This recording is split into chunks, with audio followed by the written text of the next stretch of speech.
Let's go. We're talking about the gatekeepers of information today on the JRE with somebody named CK Chin. He has a very boring type of voice, but you can get through that because it's going to be mostly Joe speaking. But before I take you onto that clip, I just got to show you the store. It helps our channel tremendously when you support this store. And we got hoodies, shirts, my mouse is still gigantic for some reason, t-shirts, women's v-necks, we got mugs, saw somebody ordered a mug yesterday. Thank you for that. Happy sipping to you, sir. And we got kid sizes, tank tops because it's summertime. Hit the beach, let people know your soul's not for sale, or get a hoodie, let people know your soul's not for sale. We also have anti-WEF clothing. You guys already know about that.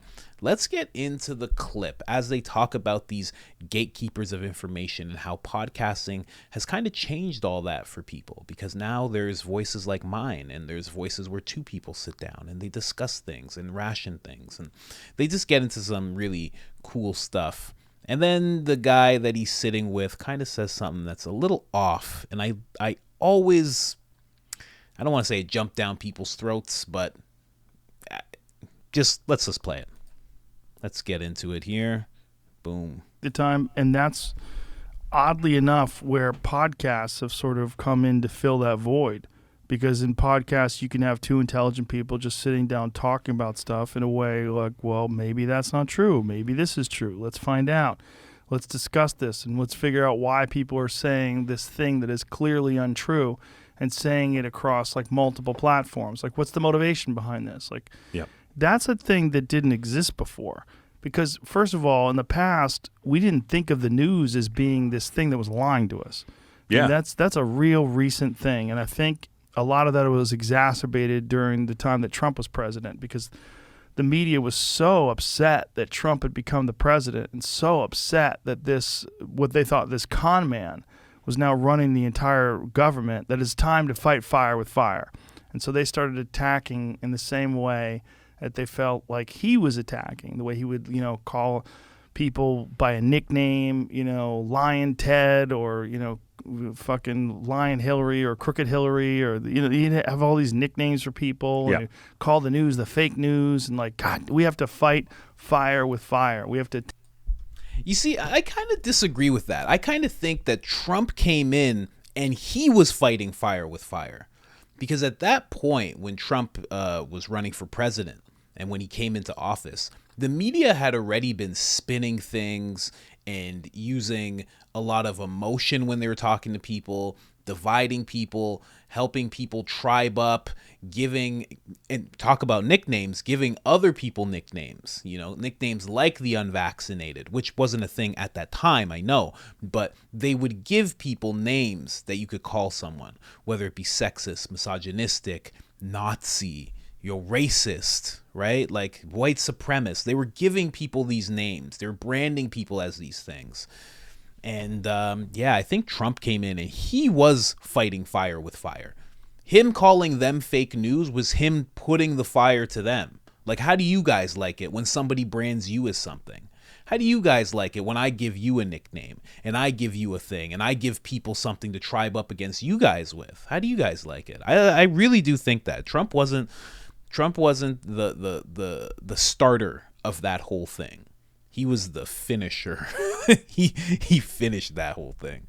Let's keep going, though. Attack the same way he's attacking. But in doing so, they've undermined their credibility to an almost irreparable way. Right. And that's what's scary. Right. What's scary is that the amount of people that actually trust the news now is fucking lower than ever. Lower than ever. And I think it's because we all believe that people have an agenda. Even with science, people think we are so used to people having an agenda that people think that there's an agenda with everything. Yep. And there might be. I mean, it's not to say that there isn't. I think that that's the balance of it all, to sit there and say, I'm even victim of what we're talking about right now, which is to say that while I believe that we probably lean this way, we're not to say that it's a purified, that there's no such thing, that it's not possible that there's some puppet master out there that's really kind of affecting this way or that, the third. But I'm just saying that at the end of the day, not everything has such a mastermindful type of thought process behind it. I think some of it is a lot more simple. I think it's a lot simpler. Sometimes it's about just money. Sometimes it's about just Most of it's about money. yeah. Most of it's about narratives. Narratives that are set up in order to have people extract money from a system. And that's what's really scary, is that you follow the money and it's right there. And, you know, many it's not people have talked diabolical. for years about getting money out of politics. See, he just said, his guest while Joe was talking, he just said it's not diabolical. I think I think if your focus is money and you're willing to do anything to we the people, you're willing to do anything from bending laws to forming certain laws that give you a loophole to do this thing so you can extract this money, you're taking taxpayers this and that, that is diabolical. That is very much diabolical. That is mastermind level thinking, you know, and we see this time and time again. I can't stray from it enough. I already brought this up in a video that I released today talking about Lindsey Graham and his net worth. You can even touch on Ron DeSantis' net worth. You can touch on every politician's net worth. They come in worth maybe $500,000. And that's from scrimping and saving and inheritance and this and that. And they leave with 8-figure net worths, 9-figure net worths, some of them. Pure corruption. And to me, if we're all in the government and we're all leaving with that type of net worth, there is some kind of masterminding, diabolical stuff that's going on. Now, maybe it's not to the nth degree of lizard people and this and that, but there is rooms of people thinking, how can I game the system? And if that system is meant to serve the American people, then what you're doing is diabolical. It's terrible. So that was the thing that just got to me, that guy just kept kind of saying. He's like, he's trying not to seem like a conspiracy theorist because he knows he's on Joe Rogan's show. But, you know, I just had to say that. Let's go. Politics and getting money out of, to make it so that these people that make these huge decisions that affect policy, affect the way we're allowed to live our lives, that there should be no money being exchanged in these decisions. There should be no motivation. No one should profit from these things. No one who wants to be a politician should ever get exorbitantly wealthy from being a politician. But yet that's the case over and over and over again. And that's dirty. Right. That's dirty. And that is what affects these people, and that's what affects the way they behave and the way they communicate and the things they talk about and the things they won't talk about. Maybe sometimes is as important. Exactly. That was a big thing. Yeah. He summed it up. I didn't realize he was going there with it as he was saying that, because, you know, but yeah, 100%, because that's the dirty part. I would love it. I've said before that if this is how the government worked, like jury duty, that's it. You just got a thing in the mail and you're like, ah, shit, I got to be Minister of Finance. God damn it. And then you just got to go. And, they send it only to the people who have financial backing. They know who it is. They know who has financial backing. It's not financial backing, but financial education. They understand. So they send it to those people. And it's like, I got to go. I got to do that now for the next 8 months. Like, that's how it should be. And then your 8 months is done. And you don't get to know who the next one's going to be. You leave. A new one's appointed. It's fresh. That's it. And they just do that with every position.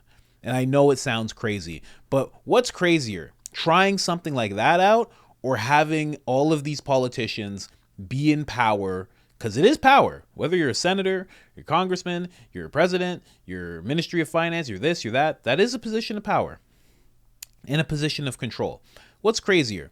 Trying that crazy thing out where everybody's it's just a citizen's job. You're just a citizen. You're going into this position. You're going to do it. You're not going to get paid a lot.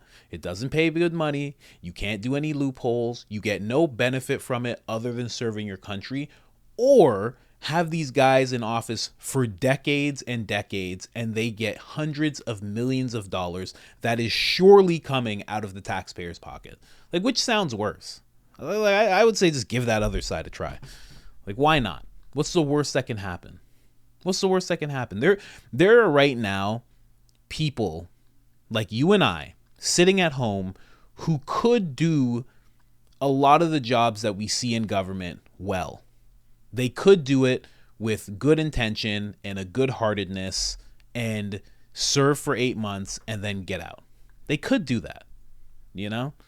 It just seems like everybody, and the only reason I suggest that is because more often than not, the people who are in power, the fact that they wanted the power is a red flag. You know what I mean? You know?